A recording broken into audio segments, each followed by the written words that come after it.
नाज़रीन, अवामी न्यूज़ में ख़बरनि जो सिलसिलो जारी है। असीं तव्हांखे केतिरो खां ख़बर ॾींदा हलूं त सादुल धार्मिक सोसाइटी पारां पंहिंजे धर्म जी ॼाण ॾियण जे लाइ पंहिंजा मज़हबी प्रोग्राम मुख़्तलिफ़ मेलनि में कंदा आहिनि। इन हवाले सां वधीक तफ़सील ॿुधाए रहियो आहे हरीश केबीसी पंहिंजी इन रिपोर्ट में। जी नाज़रीन, हिन वक़्तु मौजूदु आहियां पेरूमल शहर में, जिते सादुल धार्मिक सोसाइटी जेका धर्मी प्रोग्राम करे माण्हुनि खे मज़हबी ॼाण ॾींदी। अचो त हुननि सां ॻाल्हायूं था त अॼु हुननि जो स्टेज ते कहिड़ो परफॉर्मेंस, हुन हवाले खां हुननि कहिड़ियूं तयारियूं कयूं। हंसराज गारूगंशी पेरूमल सां असां सादुल धार्मिक सोसाइटी जेको पहिरियों प्रोग्राम कया आहिनि, तव्हां त ॾिठा हूंदा। हुननि खां पोइ जेको अॼु बि ॾाढे शंकरपुरी साईं जे इन वरसी जे मौक़े ते, हिन मेले जे मौक़े ते सनातन धर्म जो हिकिड़ो किरदारु ॾेखारे रहिया आहियूं, भगत प्रहलाद जो।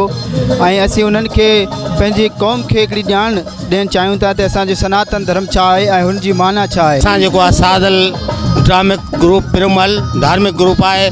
असांजो जेको आहे मंशूब हूंदो आहे सनातन धर्म जो कंहिं मज़हबी ॼाण ॾियणु, ऐं उन्हनि खे तमामु वधीक ॼाण मिलंदी आहे।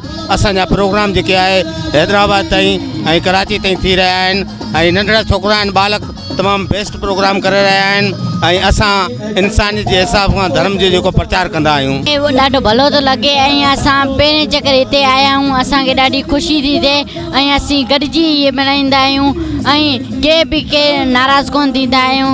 ऐं मूंखे ॾाढी ख़ुशी आहे त मूंखे ही रोल मिलियो आहे ऐं ॾाॾे जी महिरबानी सां आऊं पहिरीं चकर हिते आयो आहियां। कोन थींदो, छो त असां पहिरीं बि ॾाढे सेवा करे वेठा आहियूं।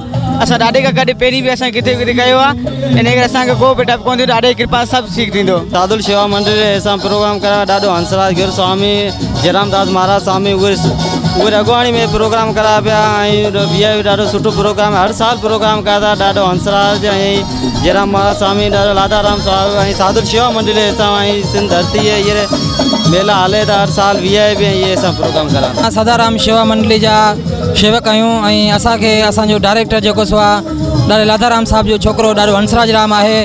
हू असांखे ट्रेनिंग ॾींदो आहे, रिहर्सल कराईंदो आहे। महीनो पहिरीं असांखे टाइम कढी ऐं असां ते जेको सो आहे रिहर्सल कराईंदो आहे ऐं असीं रिहर्सल कंदा आहियूं महीनो अॻु में।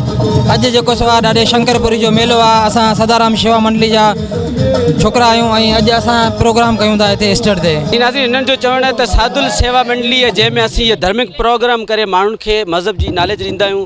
कैमरामैन गुलाम शबीर सां गॾु हरीश केबीसी अवामी न्यूज़ खिपरो। वधीक ख़बरनि ऐं तफ़सील लाइ विज़िट कयो अवामी news Facebook page, YouTube page ऐं अवामी न्यूज़ वेबसाइट।